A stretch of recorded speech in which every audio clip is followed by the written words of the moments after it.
क्या असम के सीएम हेमंता बिस्वा शर्मा अपनी हार को देखकर बौखला उठे हैं?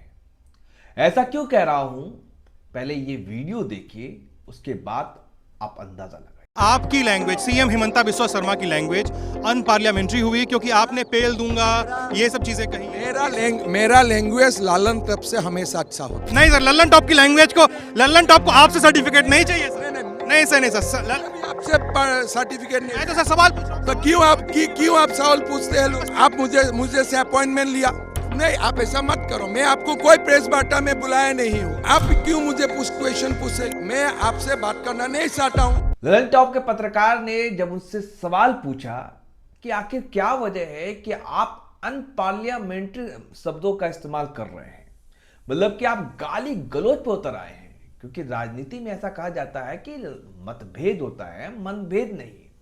तो उल्टे रिपोर्टर का जवाब देने की वजह वो उन पर ही भड़क गए। वो पूछ रहे कि ललन टॉप क्या है, तुमको किसने बुलाया पीसी में? और इनका हाल ऐसा हो गया है जैसे ईरान और इजराइल के युद्ध में ट्रंप का हो चुका है।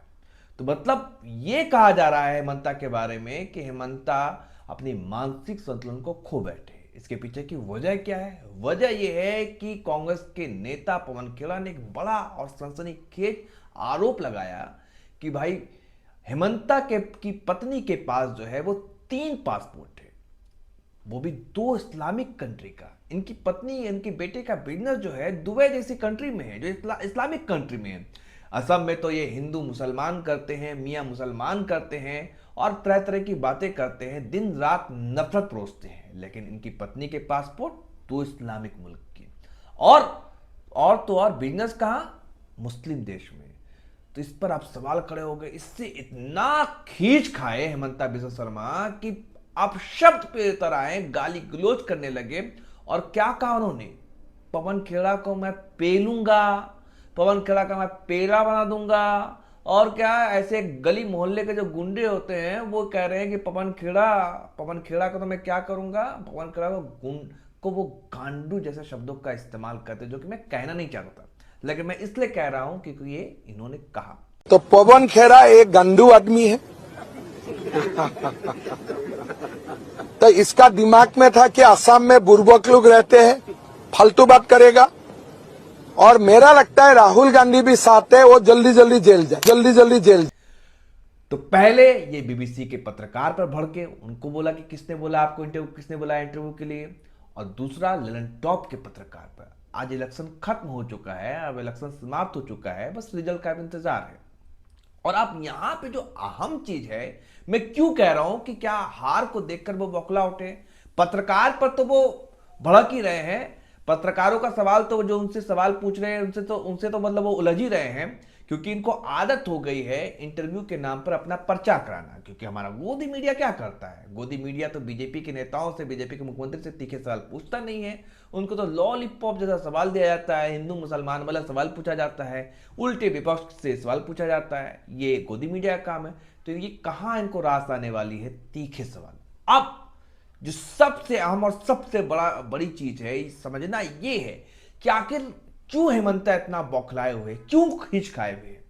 अब ये समझिए कि बीजेपी में छोटी से छोटी चीज हो जाए तो पूरी बीजेपी इकट्ठा हो जाती है, लामबंद और गोलबंद हो जाती है, और विपक्ष पर कहर बनकर टूट पड़ती है। लेकिन यहां पर हेमंता पर किसी बड़े नेता ने चू से चा नहीं किया, समर्थन में किसी ने एक ट्वीट नहीं किया। और यहां तक कहा जा रहा है कि जो ये खबर है, ये जो सनसनीखेज खुलासा कांग्रेस ने किया, पवन खेड़ा ने किया है कि उनकी पत्नी के 3 पासपोर्ट है और विदेश में बिजनेस है और 52,000 करोड़ का जो मामला है, ये तमाम चीजें बीजेपी के अंदर से ही खबर आई है। जी हाँ, ये ऐसे आरोप लग रहे हैं।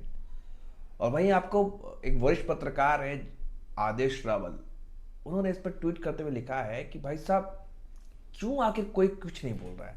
मोदी जी खामोश है, तमाम राज्यों के मुख्यमंत्री बीजेपी के खामोश है, प्रवक्ता बीजेपी के खामोश है, मीडिया डिबेट नहीं कर रहा है, और तमाम बीजेपी के प्रवक्ता भी वो जो है सुई टपक सन्नाटा वाला हाल है।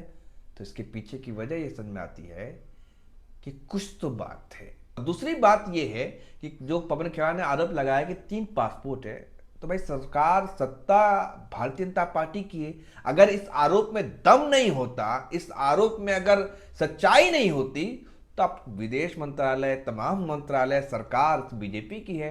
2 मिनट में ये बता देते हैं कि ये फर्जी आरोप लगाया गया है, पवन खेड़ा ने झूठा, पवन खेड़ा और कांग्रेस ने एक षड्यंत्र रचा है बीजेपी को हराने के लिए। लेकिन बीजेपी की तरफ से कुछ नहीं कहा गया और ना ही जो है मंत्रालय की तरफ से ये सब पुष्टि आई कि हाँ ये फर्जी आरोप है, ये बल्कि पासपोर्ट नहीं है, बल्कि सिर्फ और सिर्फ अकेले छोड़ दिया गया है हेमंता बिस्वा शर्मा को। हेमंता बिस्वा शर्मा ऐसा लग रहा है कि अकेले चुनाव लड़ रहे हैं। और जो असम के पूर्व मुख्यमंत्री हैं सर्बानंद सोनोवाल, उनका भी कहीं कोई जिक्र नहीं आ रहा है, जिससे सत्ता छीन करके हेमंता बिस्वा शर्मा को 5 साल पहले दिया गया था। और ये भी कहा जा रहा है कि हेमंता को लोग बीजेपी के अंदर ही लोग नापसंद करे, क्योंकि हेमंता कहां से आए थे? कांग्रेस से ही आए थे। ध्यान होगा आपको कि हेमंता बिस्वा शर्मा कांग्रेस से ही पलटी मार करके बीजेपी में गए थे। तो अब ये अहम सवाल है, क्या भारतीय जनता पार्टी ही हेमंता बिस्वा शर्मा का सफाया करना चाहती है? क्या भारतीय जनता पार्टी ने ही सारी गुप्त सूचनाएं कांग्रेस तक पहुंचाई ताकि हेमंता बिस्वा शर्मा का किला ढहा जा सके, किला खत्म किया जा सके? ये एक अहम सवाल है अपने में। और क्यों नहीं पूरी भारतीय जनता पार्टी सपोर्ट में हेमंता के साथ खड़ी नजर आई? ये सोचने वाली सवाल है। और वही अंत में सवाल है कि क्या जिस तरह से ईरान ने सुपर पावर का, यानी ट्रम्प का जो हवा था वो निकाल दिया, वैसे ही कांग्रेस ने हेमंता बिस्वा शर्मा का। इस पर आपकी क्या राय है? कमेंट कर जरूर बताइए।